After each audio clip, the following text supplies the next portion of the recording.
দিল্লির ঐতিহাসিক স্থাপত্য নিদর্শনগুলোর মধ্যে ঈসা খান নিয়াজির সমাধিসৌধ একটি বিশেষ গুরুত্ব বহন করে।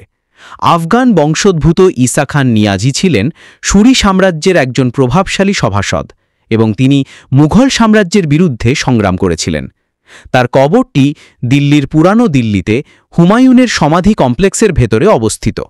এই সমাধিসৌধটি ষোড়শ শতাব্দীর মধ্যভাগে নির্মিত হয়েছিল এবং এটি মুঘল পূর্বকালের স্থাপত্য শৈলীর এক উৎকৃষ্ট নিদর্শন হিসেবে বিবেচিত হয়। সমাধিসৌধটির চারপাশে সুদৃশ্য বারান্দা, উঁচু খিলান, অলঙ্কৃত নকশা এবং লালি বেলে পাথরের ব্যবহার লক্ষ্য করা যায়। এর গম্বুজ ও খিলানগুলো ইসলামী স্থাপত্যের সৌন্দর্যকে স্পষ্টভাবে ফুটিয়ে তোলে। ঈসা খান নিয়াজির সমাধিসৌধের চারপাশে একটি বাগান রয়েছে, যা মুঘল স্থাপত্যে ব্যবহৃত চারবাগ কায়দার অনুকরণে তৈরি। এর ফলে পুরো স্থানটি দর্শনার্থীদের কাছে শুধু ঐতিহাসিক নয়, নান্দনিক সৌন্দর্যেরও প্রতীক।